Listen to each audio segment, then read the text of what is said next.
Saya Vera Orvianitasari, saya akan mengulas novel Surat Kecil untuk Tuhan, karya dari Agnes Davoner. Perkenalkan, nama saya Vera Veronica, saya akan membacakan ulasan buku tentang ekonomi. Saya Vini Gracia, saya akan mengulas novel yang berjudul Hujan, karya Terelia. Nama saya Vincent, saya mengulas novel berjudul Laskar Pelangi, karya Andrea Hirata. Perkenalkan, nama saya Fiorina Irsalan, novel yang akan saya ulas berjudul Ghost in Winter. Nama saya Yalin Cia, saya akan mengulas novel yang berjudul Wingit, pengarangnya Sarah Wijayanto. Agnes Davoner adalah sebuah fenomenal di Indonesia sastra Indonesia. Ia memulai karirnya sebagai penulis amatir di sebuah blog, kemudian dengan cepat berkembang menjadi penulis yang mau belajar hingga melahirkan 5 novel dan 42 cerita online. Buku ekonomi ditulis oleh Kinanti Duniastiti dan diterbitkan oleh Gramedia Media pada tahun 2016 dengan jumlah halaman sebanyak 296 halaman dan penulisan menggunakan bahasa Indonesia. Novel Hujan ditulis oleh Terelia dan diterbitkan oleh Gramedia Pustaka Utama pada tahun 2016 dengan jumlah 320 halaman. Novel Laskar Pelangi diterbitkan oleh Bentang Pustaka pada tahun 2005 yang berjumlah halaman 534 lembar. Judul novel yang akan saya ulas berjudul Ghost in Winter. Penulisnya yaitu Francisca Intan, penerbitnya yaitu Darmizan, tahun terbit pada tahun 2017 dan berjumlah 188 halaman. Saya akan mengulas novel yang berjudul Wingit, pengarangnya Sarah Wijayanto, tanggal terbit 16 Desember tahun 2020. Surat Kecil untuk Tuhan, yaitu menceritakan seseorang gadis remaja yang melawan kanker ganas, yaitu kanker jaringan lunak. Sinopsis dari buku yang ditulis oleh Kinanti Duniastiti terdapat beberapa isi di dalamnya. Pertama, persamaan dasar akuntansi merupakan rumusan dasar akuntansi yang menunjukkan keadaan keuangan perusahaan dan menjadi dasar proses akuntansi selanjutnya hingga penyusunan laporan keuangan. Persamaan dasar akuntansi menunjukkan keseimbangan antara aktiva dan pasifa. Standar akuntansi keuangan yang berlaku di Indonesia saat ini telah mengacu kepada International Financial Accounting Standard. 2. Unsur-unsur dalam persamaan dasar akuntansi adalah aset, liabilitas, dan ekuitas. 3.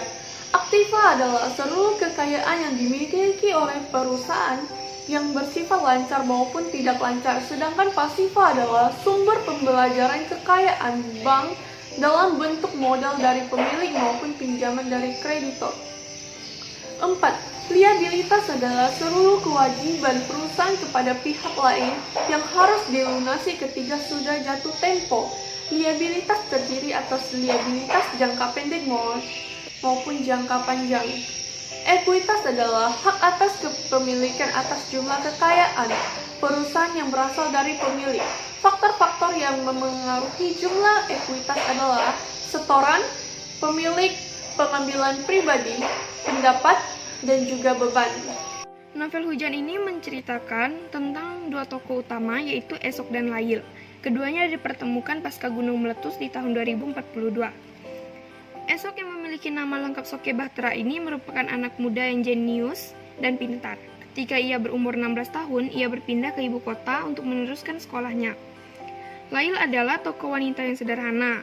Ia tinggal di panti sosial, menjadi relawan kemanusiaan, dan mengenyam pendidikan di sekolah perawat. Lail menyimpan perasaan cinta yang mendalam selama bertahun-tahun kepada Esok, namun tidak bisa diungkapkan. Esok sendiri tidak memiliki waktu lebih walau hanya sekedar menemani atau menghubunginya karena kesibukannya. Cerita dengan latar di tahun 2042 sampai 2050 ini mengangkat genre science fiction. Di dalamnya terdapat kisah percintaan remaja. Selain itu juga menceritakan dunia masa depan yang penuh teknologi canggih. Peran manusia sudah digantikan dengan teknologi dan ilmu pengetahuan. Manusia semakin dimanja dengan teknologi yang ada, tidak perlu memasak, menjahit, dan mengerjakan aktivitas lainnya. Namun manusia tidak lepas Dari kodratnya, memiliki berbagai jenis perasaan seperti sedih, cinta, senang, rindu, dan benci. Inilah yang menimbulkan konflik dalam cerita. Pertama-tama diawali dengan kedatangan Lail yang akan memodifikasi ingatannya di pusat terapi saraf. Saat ditanya, ia menjawab ingin melupakan tentang hujan. Kemudian Lail menceritakan tentang kehidupannya dari terjadinya bencana alam sampai tiba di pusat terapi saraf kepada Elijah yang merupakan paramedis senior di sana. Pada 1970, di Desa Gantong, Pulau Belitung, terdapat sebuah gedung sekolah SD dengan kondisi yang sangat memprihatinkan. Sekolah ini bernama SD Muhammadiyah Gantong dan menjadi salah satu tempat bersekolah anak-anak miskin di desa tersebut. SD ini juga terancam tutup oleh Dinas Pendidikan setempat karena kekurangan murid. Pemerintah mensyaratkan minimal adanya 10 siswa yang bersekolah, namun kini hanya ada 9 siswa yang mendaftar di SD tersebut. Bapak Harfan selaku kepala sekolah hampir menyerah, tapi Bu Muslimah tetap percaya akan ada satu lagi siswa yang mendaftar.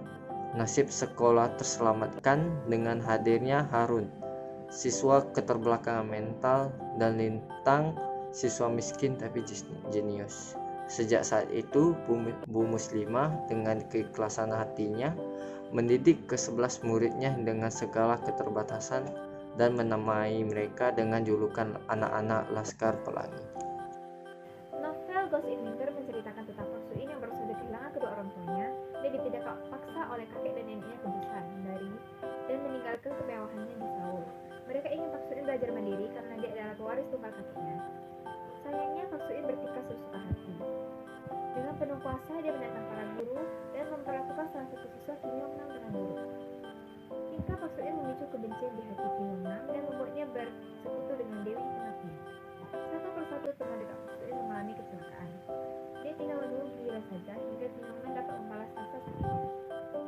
Pak Suin tidak ingin mengalami kesialan yang sama seperti teman-temannya yang lain. Dia harus berbuat sesuatu untuk melawan Kim Yong Nam dan Dewi anaknya. Sinopsis dalam novel ini adalah penelusuran sebuah kompleks perumahan tua terbengkalai di daerah Jakarta Timur malam itu. Awalnya berjalan menyenangkan. Sebelum masuk ke area kompleks, saya bersama Wisnu, Fadli, dan Demian membuka vlog dengan gimmick seru untuk mencairkan suasana. Namun saat tiba di sebuah lokasi rumah tingkat yang dikelilingi pepohonan dan semak, saya melihat semakin banyak makhluk tak kasat mata yang membuat saya terkejut. Tidak jauh dari situ saya merasakan kehadiran satu sosok hantu yang ingin berkomunikasi dengan saya.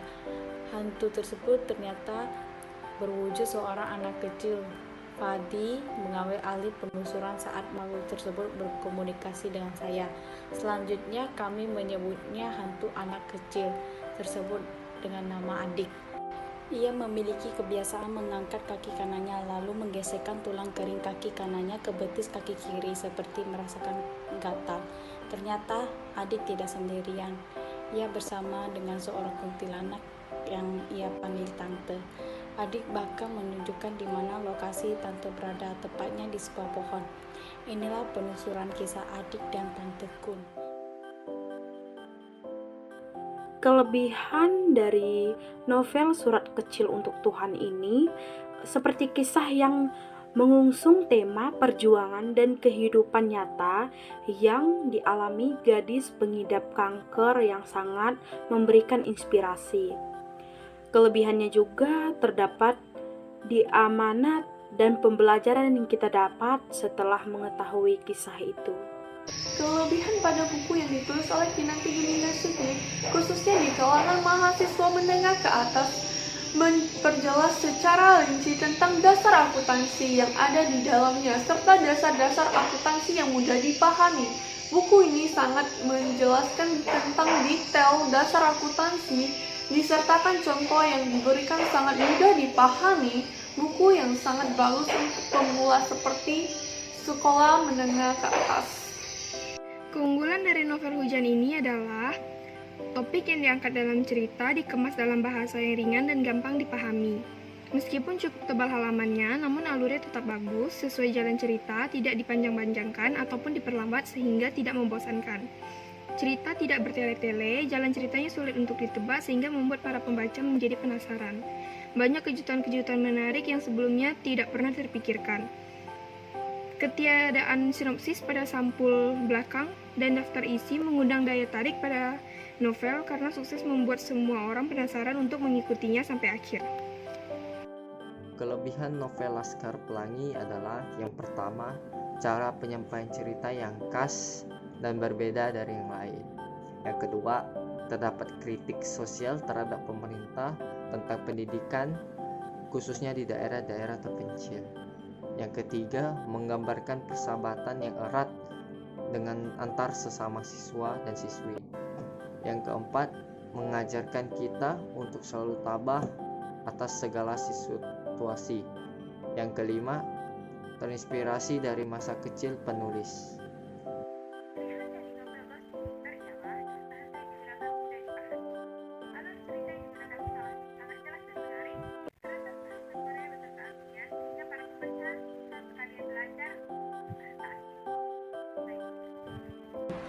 Kelebihan novel ini adalah novel Winyit mengangkat cerita tentang sosok-sosok tak kasat mata yang ada pada setiap bangunan. Tujuan Sarah menuliskan kisahnya dalam menelusuri sebuah lokasi dalam bentuk buku tak lain untuk memperkenalkan sosok yang dulunya pernah hidup dengan segala kisah manis pahit hidupnya kepada kita yang masih diberi umur panjang agar tidak menyesal seperti sosok-sosok yang dikisahkan Sarah di dalam bukunya. Untuk kekurangannya, ya mungkin di novelnya, yakni akhir ceritanya di mana tokoh utama meninggal dan tidak sesuai mayoritas pembaca yang mengharapkan akhir yang bahagia. Kekurangan dari buku Kinanti Geminas Titi ialah terdapat beberapa pembahasan yang dijelaskan secara berulang-ulang, dan bagi yang sudah mengetahui bagaimana berjalannya sebuah akuntansi, itu akan sangat membosankan. Kekurangan dari novel Hujan ini menurut saya terletak pada tokoh Lail.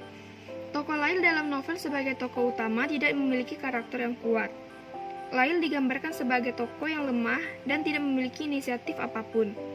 Kualitas yang ia miliki dalam cerita tercipta karena adanya akibat dari ulah sahabatnya, yaitu Maryam. Seharusnya sebagai tokoh utama, penulis menggambarkan tokoh Lail sebagai orang yang kuat. Selain itu, kelemahan yang dimiliki novel Hujan ini juga adalah beberapa bagian dalam novel tersebut yang menyatakan kalimat seperti contohnya, secanggih-canggihnya teknologi, tidak ada yang dapat menandingi kekuasaan Tuhan. Namun penulis tidak menyinggung kegiatan keagamaan sedikit pun di dalam novel tersebut.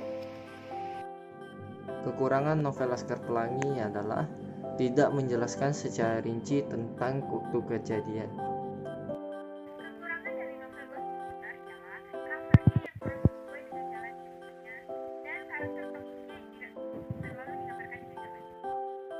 Kelemahan novel ini adalah kita akan mendapatkan rasa takut karena terdapat gambar makhluk astral yang tidak bisa dilihat secara kasat mata, dan tidak semua makhluk astral itu jahil kepada manusia yang masih hidup.